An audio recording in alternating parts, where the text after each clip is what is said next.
This is from Afif Dadan on YouTube. I end up spending a lot of money on the car as opposed to myself while making sure it doesn't exceed the norm of how one's expenses should be. Being an enthusiast, it doesn't bother me that my car expenses are more than 10% of my income as long as I cover it with my personal expenses as per my budget. What are your thoughts on this from a financial perspective?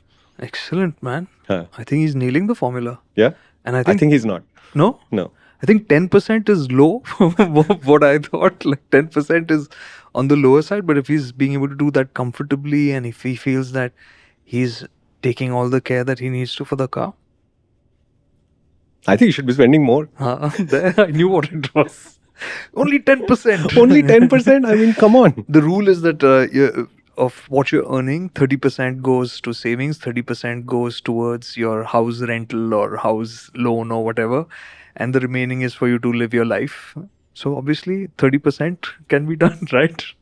I think this whole financial thing where they say that vehicles being depreciating assets, you have to spend minimum amount of money on them.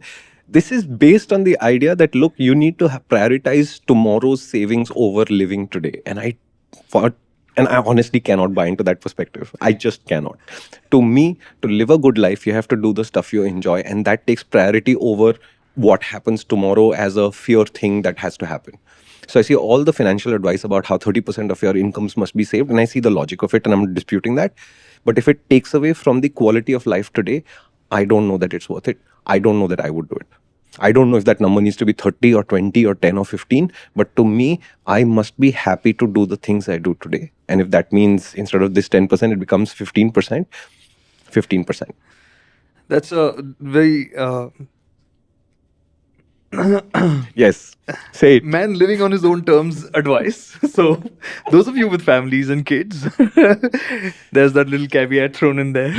So, do as you see fit. And I think if you are happy with how you're being able to keep up your Yeah. vehicle, I think that is awesome. That you have a formula that's working for you is great. And bringing in that mindset that you are doing it with the money that is marked out for this so that you're managing everything else. Fantastic. Yeah. Really The only happy. thing I would add to that, seriously, apart from all the jokes about me being on my own so I can do what I want with my money, is remember that it may not always be easy, and that's okay.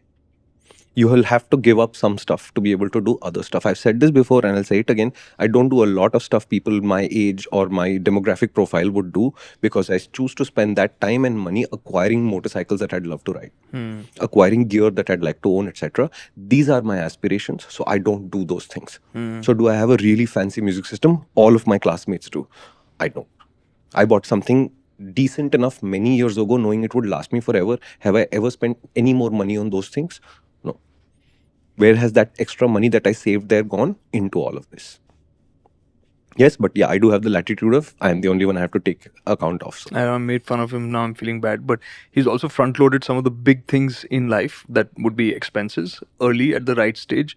So, which is why now he has the latitude to do all the things that he wants to do. So, that was well played by him as well. No, in fact, I'll give you a good example of this, okay? Aarti has a really close friend. She got married at like 18 and a half, husbands in the forces, and they decided to have their child literally immediately. So she got married, and a year later, they had a child. So she had not started her career yet. She came out of school and had a child, college and had a child.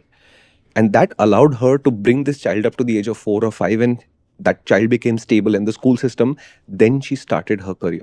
By front loading the child, the interruptions that normally happen to women in their careers when the child happens later, marriage happens, etc., she just circumvented the whole thing. And therefore, she's had an uninterrupted career now for what, 24 or 25 years now. And therefore, she's very senior. She's very highly valued at her work. Awesome. What? A call to action. Okay. Guys, you guys need to do something. No, like anything. Oh, come to the main MotorInc channel. We've got more of this stuff going on there.